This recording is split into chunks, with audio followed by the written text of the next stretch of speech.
Welcome to Get Motivated with Donato Parisi, a show designed to reach you where you are, focusing on the fact that you can be anything you want and desire. All you have to do is get motivated. If you need a challenge in your life, then look no further. Get Motivated with Donato begins now.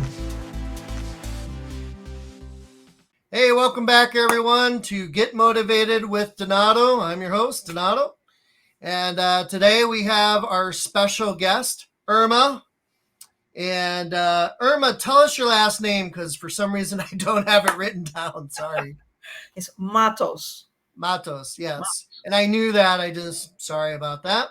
Okay. But welcome, everyone, to Irma. Irma to everyone. I've known Irma here for quite a little while now. And like myself, she is a best-selling author, motivational speaker, coach, and so much more. So welcome to the podcast, Irma. How are you today? Thank you for having me on. I'm great. How are you? I'm good. So, the premise of the show here, just to, give everybody a familiarization, if that's a word, is to, be motivated, get motivated, right? And so, Irma, when you hear that, right, like about being motivated or getting motivated, what does that say to you? Like, what do you perceive from that, and what can you give us, in your own words as far as being motivated and what that means? Well, I think usually motivation comes from without. You read books, you go to seminars, you listen to people that are motivating speakers. But I think it's more important to go inward and try to connect with your inner self, your higher self, and determine what it is that inspires you. Which is I think would be like longer than just being motivated. Right. A lot of times people go to a seminar or they go to listen to someone, and they come out and they feel great, and they start doing things, and then 3-4 days later it kind of dwindles. It kind of they lose the energy. So I think that when it comes from within and you are inspired about doing something, is a lot more lasting. That's great. So, our icebreaker question here is, if you could meet anybody past or present, who would that be and why? Well, I would love to meet Sean Hannity from Fox News. It must have been, I don't know. I think it was before the pandemic. He was the producer of the movie Let There Be Light. And he said in one of his broadcasts, he said that he would pay for any movie that had a Christian message. And so I haven't been able to connect with him. I've tried online, but it's not that easy. I would love to meet him because I have a book that was written by my high school teacher, my drama teacher from high school, about her life, that has a pro-life message. And she wanted to make a movie out of that book, but she passed away. And so I've taken that on. I don't know how I'm going to do it, or I don't know how it's going to happen, but if God wants it done, it will get done. It does have a Christian message because it's a pro-life message. At some point in her life, she found out that her parents tried to abort her, and that must have been devastating. And so I cannot imagine my life without her in it. She was my mentor, my friend, my teacher, my angel. She taught me so much. She taught me how to speak better English. And she taught me great life lessons. So I can't imagine what my life would have been without her in it. That's awesome. That just kind of speaks to the impact, right, that people have in our lives, and then if we kind of reverse that, like how much of an impact we can be in somebody else's life, right? And not everybody knows your backstory, so I want you to share that with us a little bit because you talk about learning English. Well, you came from Cuba, so tell us about your backstory and a little bit about yourself. Well, I'm a Cuban refugee. I came from Cuba in one of the freedom flights in 1970. Wow. At the age of 14 with my family. And I had to live in an efficiency with 11 other people. I had to live with my godmother and her family, and she had, her husband and 4 little kids. And there were 6 of us, so that's 12 people in total living in efficiency, which was very uncomfortable. So did that. I had to learn English, and worked, studied, created my own business. I ran my own property management business for 33 years. I am a real estate investor, speaker, missionary. I've been a missionary. So basically, if I can do that, anybody can do that. And I like to say that, and I like to inspire people to do their best and not be afraid. Just go out there and do what you're inspired to do, and what you were born to do, and what your purpose is, and you will live. You'll have a fulfilling and happy life. All right, that's great. No, that's kind of what the premise of the show is, right? I mean, get motivated. But when we get motivated, and start preparing to do all these things, then we need to take action, like you're saying, right? And get out there and do, all of the things that we're called to do. So that's great. I mean, I can't even imagine, coming from another country, facing all of those challenges. I mean, that's just a great testimony and a story. And, it really does show that, it's people like yourself, and all of the others in the past, right? Like my grandfather came over from Italy, all of the hardships that people deal with that they go through to get here. Not to mention where they came from, but just to even get here, and then surviving here, and then making something of themselves like you did, right?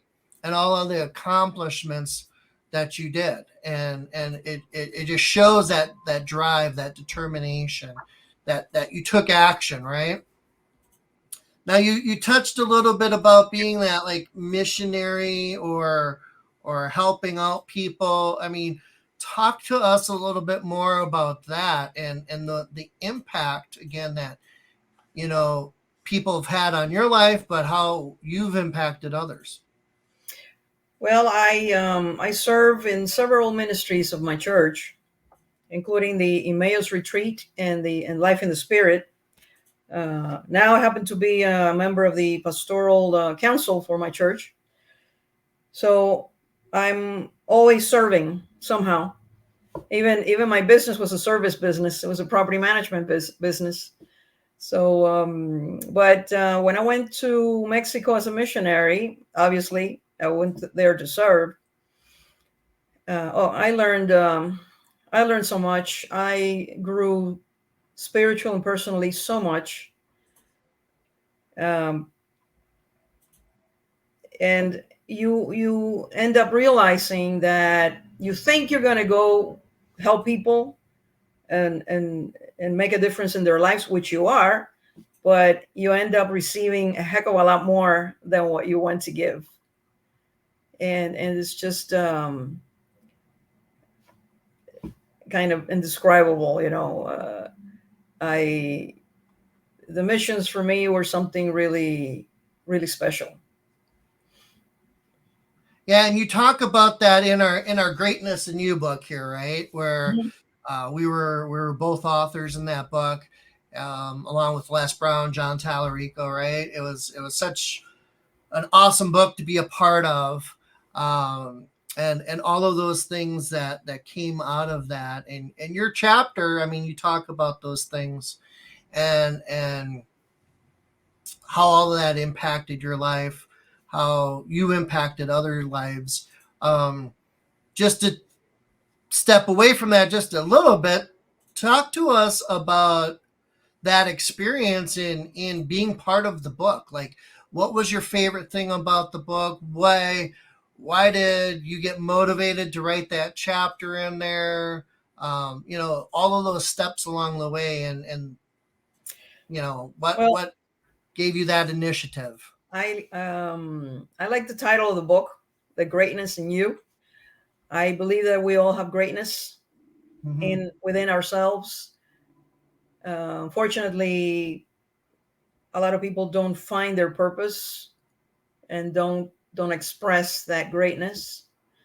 Um, they say, or I've heard, that the two most important days in your life is the day you're born and the day you find out why.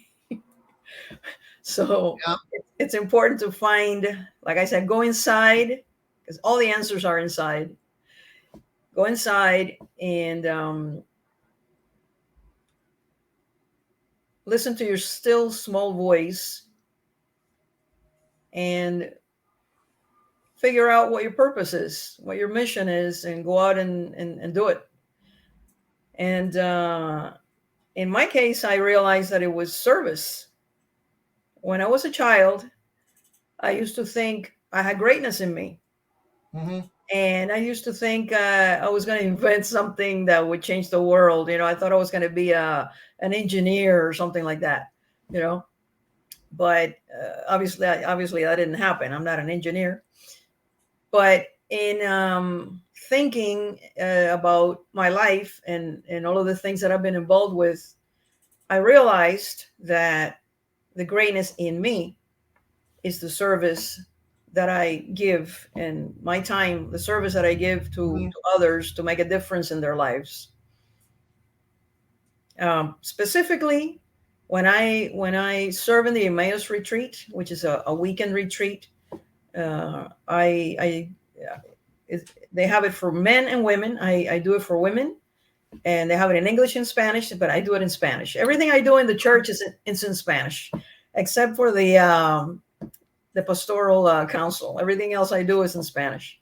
And so I'm part of the team that puts together the retreat. And we get there Friday.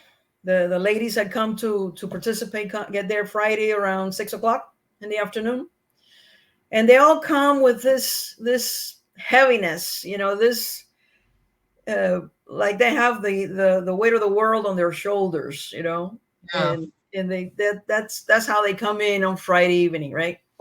And then on Sunday afternoon, when we finish the retreat and then we go and we end up with the mass, they're all jumping around and hugging each other and laughing, and they have a spark in their eyes, and they're just happy, happy.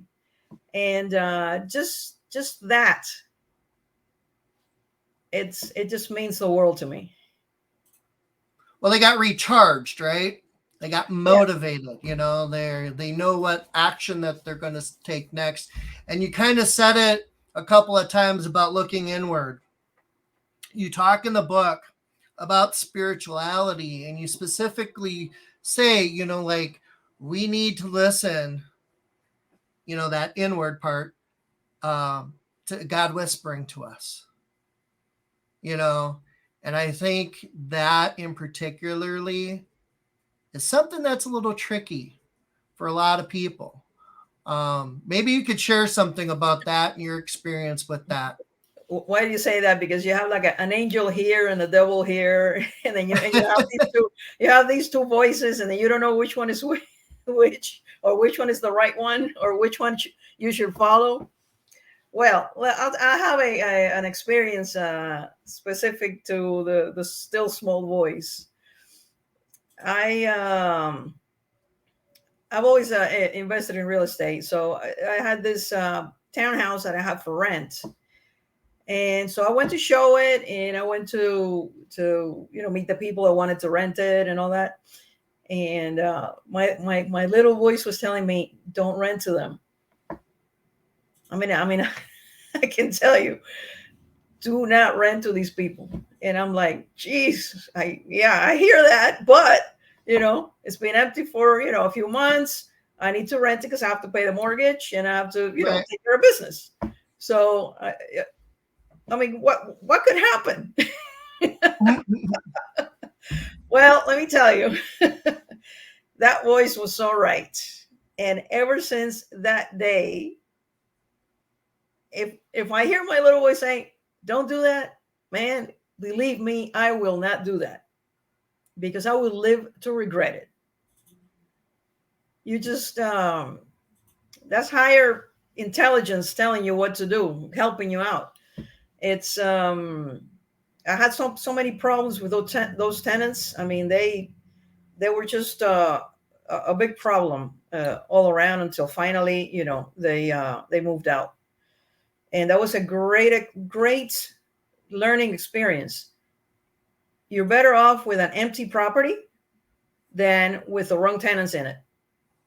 So if you have to wait another month or two, just wait it out. Yep. No, and that's interesting though, because it's just an example of us listening to God, right? And it shows us sometimes like how we want to hear from God first and foremost, right? We want that direction in our lives. And then when we get it and it doesn't line up to our thinking, right? And we do what we want to do, even though God warned us, then we kind of suffer the consequences because I think sometimes one, like I mentioned, we kind of don't know how to hear, but then when we do hear and it's not lining up to our thinking, because, God's ways are not our ways. That's right. God says, take a left where we normally take a right. And we're like, well, that's weird, God. We don't understand. Right.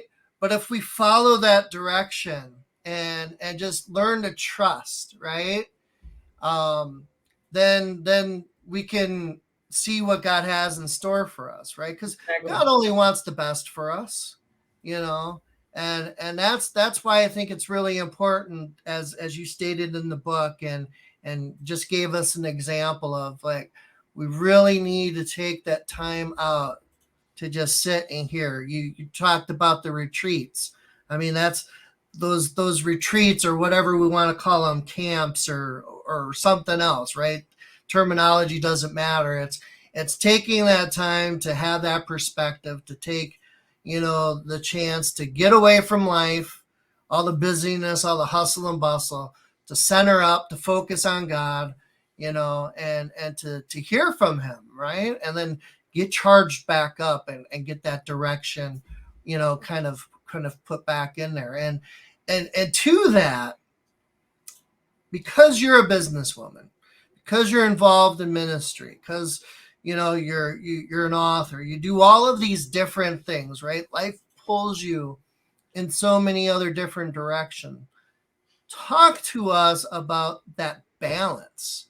Like, how do you stay balanced? How do you stay focused? And give us some tips and tricks, like not just on how we get motivated, but how do we do all of these things and keep ourselves from getting pulled in the wrong direction? Wow, that's a that's a great question. Well, I basically take advantage of the opportunities. Being involved in all these different anthologies that I've been involved with, that I've been asked or invited to write, have been opportunities and a way of expressing myself, but also teaching, sharing my experiences, and inspiring people, which is what I like to do. I like to inspire people because everybody should do what their purpose is, what they came here to do. We are luminous spiritual beings having a human experience. That's an awesome way to phrase that. So we're eternal. We just happen to be here for a little bit of time. Mm-hmm. And there's a reason why we're here. So we need to find what that reason is and live it. So I try to take advantage of the opportunities when they come. Actually, I finished my book already. It's in the printing process.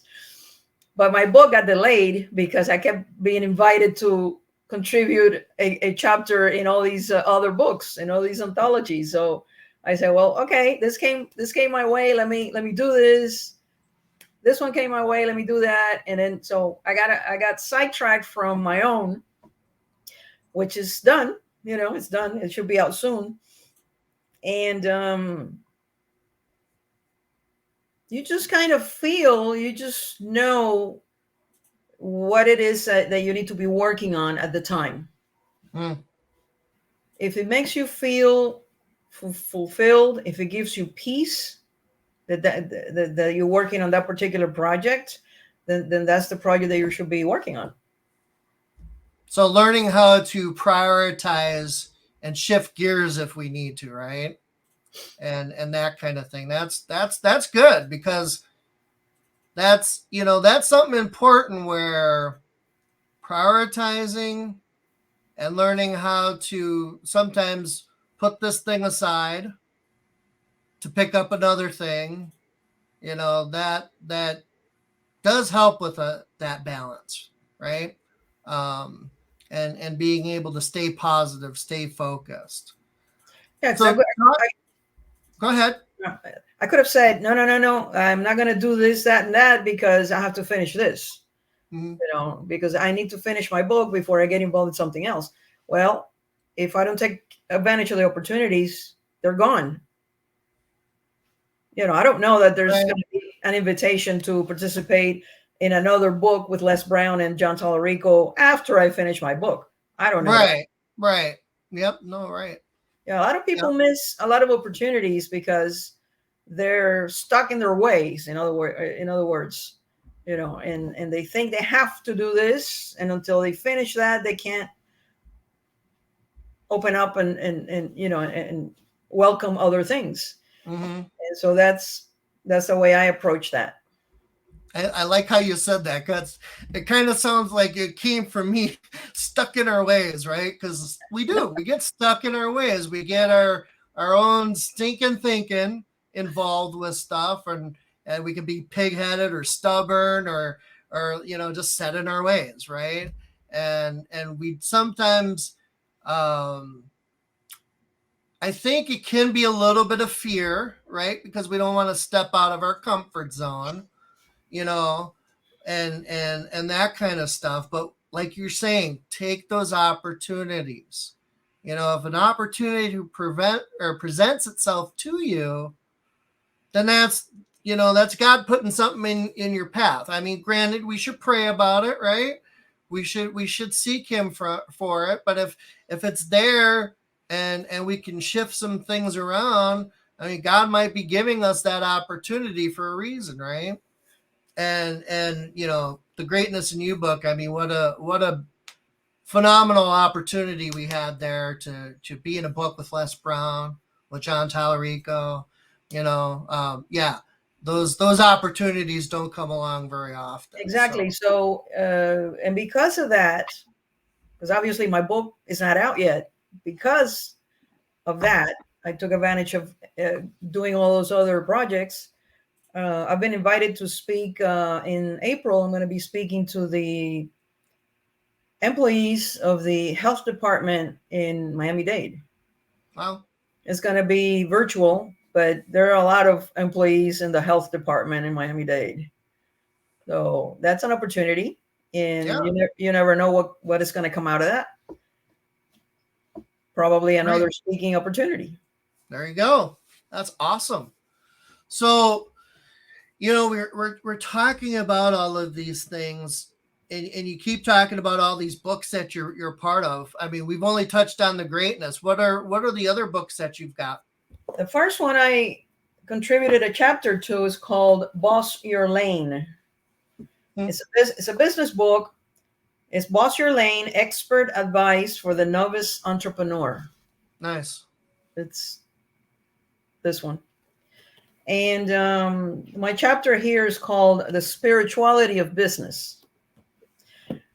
You might notice that I'm always talking about spirit and God, and glory to God. That's right.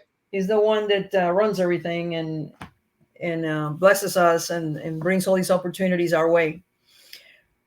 So the name of the chapter in that book is The Spirituality of Business. And I chose to write about that because I think that a lot of people think that they can have a personal business and run it a personal life and run it a certain way, and a business life and run it a different way. And in my opinion, it should all be integrated, and you should run your business the same way as you run your personal life. If you have integrity in your personal life, honesty, and loyalty, you need to run your business the same way. Mm-hmm. Moral values are very important, and moral values are part of who you are. And if you like in my case, my core values are honesty, loyalty, and integrity. So if I run my life based on that, and I have a business, I have to run it the same way. Right.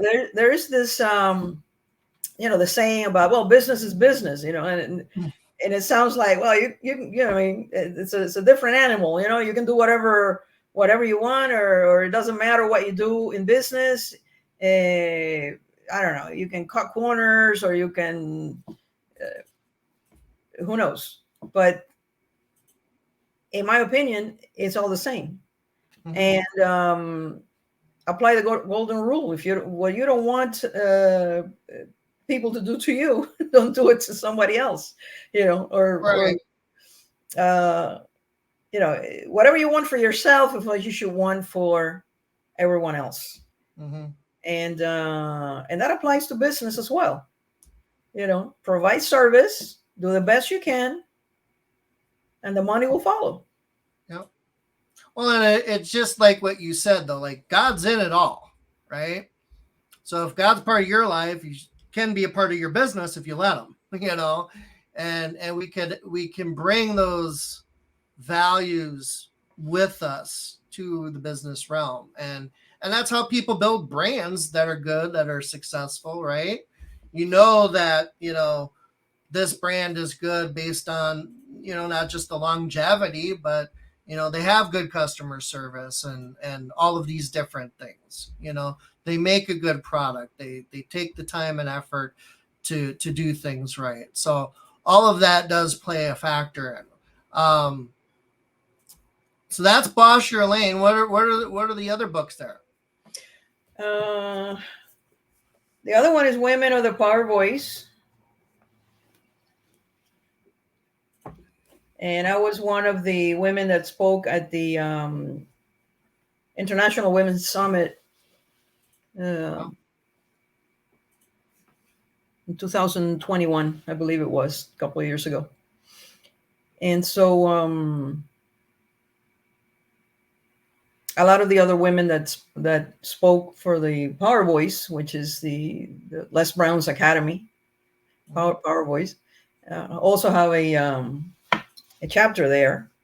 And it's basically our story, our personal story, trying to inspire people to do their best, to have a fulfilling life. It's awesome. And then Now, is there any others? yeah, the other one. I've been busy. I've been I've been busy. The other one is Women Inspiring Nations, Wow. bruised, but not broken. I love that title. That's why I got involved with this. This is presented by Dr. Cheryl Wood. Nice. Oh, I love this one. And basically, the title tells you. I spoke there about the title of my book. Of the chapter is I never missed my father until, Hmm. and so I did not grow up with my father. So here in the United States, I came with my mother and my side of my maternal side of the family. I had my friends that I made here, and they all had a father. They all had a dad, and their dads, my girlfriends, they had their fathers take care of father business, if you know what I mean. Like, for example, if their car had to go to the mechanic, the father would take the car to the mechanic. It wouldn't be my friend, Right. But I didn't have that support. I had to take the car to the mechanic myself. And which it's okay. Obviously, that made me an independent person and a resourceful person. And the lack of something isn't necessarily a bad thing. It makes you stronger. So if that I had my dad to run things or do things for me, maybe I wouldn't have developed those qualities. Right. Well, and that just shows, like, to some degree, we might not need to know everything or whatever, right? But at the same time, we need to know how to go ask for help, right? And who to seek that help from, and not be afraid, right? Put ourselves out there, and get that help that we need from others, because that's just going to empower us, right? It's going to encourage us, it's going to build us up, and then we'll be able to help people do the same types of things. So I think, what you did right there, by the sounds of it, is you're taking something that would have, potentially been a weakness, or however you said it there, and you turned it into a strength, right? Exactly. And you didn't allow yourself to fall victim to something. You made yourself something out of it, and that's great, because that's motivation, right? You took action, you applied yourself, and you became the woman that you are. And most of your books there, anyway, have that quality. And you talked about the retreat. I mean, you also do coaching. Is your coaching focused towards women also? Yes. Yes. Any older women that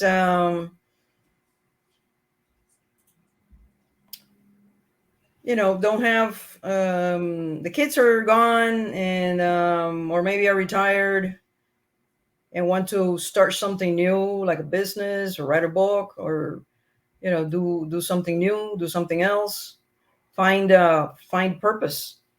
Because a lot of women, after the kids leave the house, they kind of feel like they don't have anything else to do. Mm-hmm. And so, but there's plenty to do, and there's you just have to find your niche. You have to find how you can help other people. I could help basically anybody, but I think that that's more of what I've been doing basically with the retreats and everything else. Okay, so your niche, like you're saying, is working with women that are basically empty nesters that are looking for their next challenge in life, if you will. You said it very well. And that's great because you've mentioned a couple of times that purpose. Like a lot of people, I think nowadays are trying to find their purpose in life. You said that phrase, when we were born, and then when we find out what we're born for. Yeah, the two most important dates in your life: when you were Right. born and when you find out why. Right. And it's all about, if you're looking at that tombstone, we just see that beginning date and that end date, but what's that dash, right? That dash in the middle, like you were saying, like, what were we born for? I mean, if you were working with somebody today, and whoever might be listening, what kind of encouragement can or motivation can you give somebody to go out and find their purpose? Well, I think it's very important when you get to your last day in this world that you get to think and be able to look back and say, I made a difference. I did what I was supposed to do, and not have any regrets. Fear paralyzes people. Mm-hmm. And a lot of people don't do what they should do or what they're supposed to do because of fear. And in the Bible, it says 365 times, do not be afraid. Wow, yeah, that's cool. And just don't be afraid. Just do what you should do, what makes you happy, what gives you peace, and make a difference in other people's lives. And when you get to your last day, you're not going to have any regrets. I think it will be very sad to get to the last day and think, oh gosh, I didn't get to do this, I didn't get to say that, I didn't get to.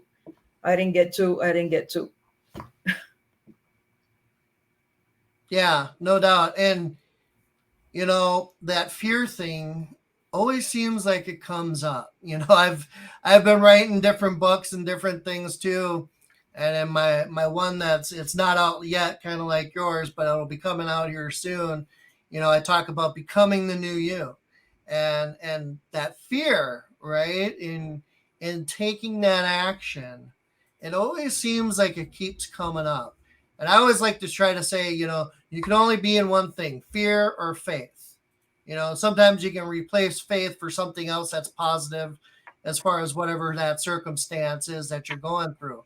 But if you're walking in fear, we're not getting anywhere, right? That's Right. hindering us from maybe finding that purpose or continuing that purpose and whatever else. It's limiting us in accomplishing our goals, our dreams, our visions. And it's not doing you any favor, right? So with that in mind, I mean, is there anything that you can, I don't know, say to us that helps you or that you've seen as far as overcoming fear? Well, you have to befriend fear. You have to recognize it and acknowledge it and say, okay, I know you're there. I'm afraid of whatever, right? Of this, I know you're there, but in spite of that, I'm going to go ahead and do what I have to do. Yeah. And like you said, the do not fear is said so much in the Bible, right? Some of the other things that accompany that is basically God saying, hey, I got your back, right? Exactly. I'm not going to let anything happen to you. I'll be your shield. It says so many different things like that. that if we take that and we embrace that, right, we trust in God. Mm-hmm. If we do what you were talking about before and connect into that inward voice where God's speaking to us. Again, it can be hard for us to hear, but I think that has a little bit to do with our own mentality, our rationality, our mindset, where, here in America, we have this fast food mentality. We got to have everything now, right Yeah. away, Yeah. And we don't take that time to hear, to stop, to listen. It talks in the Bible about, being on that mountaintop and trying to hear from God. And, the earthquake happens, but God wasn't in it. The fire happens and God wasn't in it. The rushing wind comes by and God wasn't in it, but he was in that still small voice. So we gotta take time to stop, to listen, to reflect and hear that still small voice from God. And then that will give us the direction that we need in our life, right? Correct. I think that's so vital. And, it's like your title, in the Greatness in You book, Saving Souls for Jesus. All of what you've been talking about today shows that servant heart that you have. And if we all realize that a lot of the things that we want to do in life, that we'll accomplish in life, it also goes hand in hand with serving people. So, maybe can you give us some ideas on how to do those things better? Like, how should we adjust our focus and learn how to take and see these things differently? Mindset. Yeah. You have to change your mind, and you have to make it all positive. Whenever there is a negativity, going on in your head, because your head doesn't stop, just say stop. That was then. This is now. And just change and shift the chatter in your head. Make it positive, and make it positive. Have faith, like you said, that that things are going to work out as long as you move towards your goals and dreams in a positive way. You'll get there. Mm-hmm. Yeah, that mindset is pretty key, right? I mean, you made it sound so simple. Yeah. Like, I know there's more to it though. Like, how do we change our mindset? You made it to sound so easy, and I mean it Well, is kind of like you said, but I think like, I don't know what more is there to it. well, I've read a lot of books on personal development, Mhm. and I have my mentors on personal development. So I think everybody needs a mentor or a coach to just kind of help you navigate these things and push you along, and have somebody that will support you and cheer you on in whatever it is that you want to do. I think that's important. Also, having a mastermind group. If there's a group of people that think alike, with the same mindset, that's a mastermind group, and you can bounce ideas back and forth with those people, and you also contribute to the mastermind.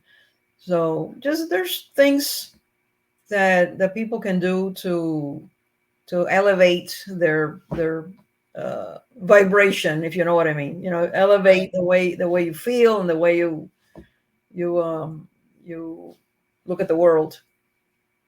I would like to mention about my book. Mhm. Well, the title of my book is A Noble Profession: life lessons to inspire your soul and live in abundance. Wow. And in that book, I am honoring and paying homage to the teaching profession. I had great teachers in my life, especially the one, my drama teacher in high school, who helped me a lot with English and life lessons in general. And I don't think teachers are revered enough. They're not appreciated enough. And nothing happens without a teacher. Right. Nothing. You have to have a teacher to teach you whatever it is that you're going to do in life. If you want to be a doctor, you need teachers to teach you how to do that. You want to be a lawyer, Right. accountant, whatever it is, you need teachers to teach you to get to where you're going. And I think they should be respected and revered. No, that's for sure, right? And our mentors, our coaches, all of these people, you know, any way we learn, those are teachers, you know. So that's awesome, because I always try to tell people, right, we need to continue to learn and grow in whatever it is that we do, right? We should always be learning, we should always be growing. You know, there was an old saying that I like that I learned oddly enough when I started working for McDonald's. Ray Kroc had this saying that when you're green, you're growing, when you ripe, you rot. And I really took that to heart, because we should always continue to strive to be something more, to be something better, to learn, to keep growing, right? And because we don't want to rot. Right. Who wants to be stagnant and just, you know, stuck in our own, you know, stuff? And another thing, I'm sorry. Yep. I was going to say, No, another thing that's important is gratitude. Mm-hmm. You need to be grateful for everything. Everything. The good things are great and they make you happy, and the not so good things teach you lessons. It's true. So you have to be grateful for everything, even if it's adversity. You know, adversity is nothing more than opportunity. Yeah, it's like my chapter in the book. You know, playing the cards you're dealt, right? Not you know, there's stuff that happens to us, and we can't always control that, but we can move past it, right? We can change the circumstances that we're currently in and move forward. And I think, you know, as you've told us today, as all your chapters and your different books tell us, you know, you took that adversity, you took that, you know, coming from Cuba into America and learning English and all of these things, and you really did something with all of that. And I think that should inspire us all, right? To take action, to get motivated. You know, I always like to say, get up off the couch. You know, Yeah. we gotta get out of our comfort zones and start to do something. And, yeah, because you could be learning forever, mm-hmm. but there comes a time when you have to start doing something. You have to take action. You know, otherwise you're a walking encyclopedia. Yeah. And yes, it's okay to learn and get and prepare and get ready for whatever it is that you want to do, but then you have to take that step, that leap of faith, that you can do it, that you're going to do it, and that everything will work out. Right. Yep. God doesn't bring you to something unless he's going to get you through it. And then once we're through it, then we need to share it, right? We need to encourage other people about that and share our testimonies, right? Not just keep it all inside and not do anything with it. You know, there's that saying, I don't know if I'm quoting it quite right, but you know, the cemeteries are where there's so much treasure, you know, like so many people died because they kept things in. there's books that weren't written. There were things that weren't invented, and so much more. All of this treasure is in these cemeteries because these people didn't take the initiative. They didn't take action. They didn't get motivated. And, we need to get up off that couch, right? We need to do something with ourselves, with our lives, and encourage others. And Irma, I want you to talk really quickly before we end today too about what it is, all that you offer. I mean, there's going to be ways to contact you in the description, but tell us how to get a hold of you. Tell us all those things that you offer so people can connect with you. Well, they can write to me at Irma Matos author at gmail.com. You can also check my Facebook page, irma.matos.7. My website is anobleprofessionbook.com. But if you send me an email to Irma Matos author at gmail.com, I'll send you the self-confidence formula. So nice. I'll send you a little gift, the self-confidence formula. Nice. Well, we all need that, right? We need that self-confidence. That's a tricky thing to build sometimes, right? To get out of our comfort zone, to get some of that self-confidence. That's awesome. Is there anything else before, again, we close that we haven't covered? Well, one thing that I always like to say is, because I spoke about gratitude, but gratitude is the gateway to abundance. Gratitude is the gateway to abundance. And so be thankful for everything and don't complain about anything. Complaints, that's a negative vibration. So right. Just be thankful. One of the things that the priest that was in charge of the mission when we went to Mexico, is like, one of the things that he told us was, you don't complain about anything. You're supposed to do what you're supposed to do. And if you see someone, something that needs to get done, and the person that is supposed to do it is not doing it, you go ahead and do it. So I'm like, okay. I said, fine.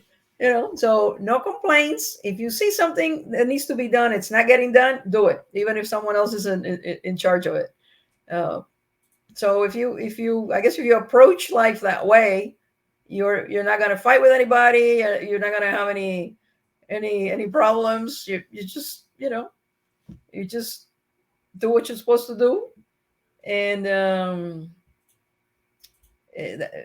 not complaining is very important. That's something that's really very important, because at the missions it was so hot. We didn't have air conditioning. We didn't have internet. We didn't have phone. It was hot as hell. Let me tell you. And so I'm like, gosh, I can't say anything, right? Because I'm not supposed to complain. I was like, yeah, it's hot. But anyway, it's I learned so much during the missions. So much experience, so much learned, so much growth. I mean, so that's why I can talk about it now.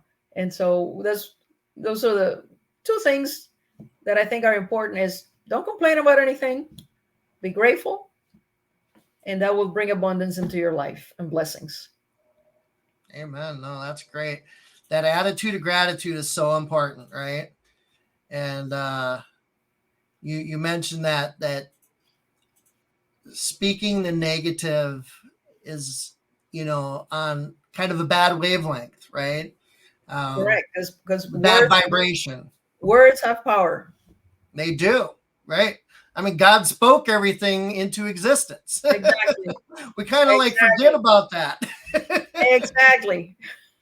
Yep, life and death are in the power of the tongue, and that's so true. So we can speak out positive, life-giving, or negative and death, right? Well, let's not do that. Exactly. That's what that was all about for your mission, for sure. And we got to learn to do those things a little bit more, like this is winter, right? And a lot of times people would be like, oh, I always get sick this time of year. Well, no, stop that bad confession, right? Be motivated to take action, to keep yourself healthy, right? Get the sleep that you need, get the exercise that you need, eat right, and you won't get sick. Stay positive and keep that, gratitude up. So it was so good speaking with you today, Irma, and all of this, and just, wow, the life stories. I mean, it can't even fill this hour that we've been talking, and the many books that you've written. But it is so powerful. I hope and pray that you keep up the faith here and keep taking those opportunities, to get your story out there, because it's so powerful. You're making such a difference. And I hope the people that will see you today are going to be inspired, that will check out one of your books. And if you are interested in that, again, there's going to be links in the description below to get Irma's books. And wow, again, just thank you so much for being here today, Irma. Thank you, Donato. My pleasure. All right. And then for everyone else, be blessed. Follow Donato on Facebook and LinkedIn at Donato Parisi, or go to donatomotivates.com. Remember, you can be anything you want and desire. All you have to do is get motivated.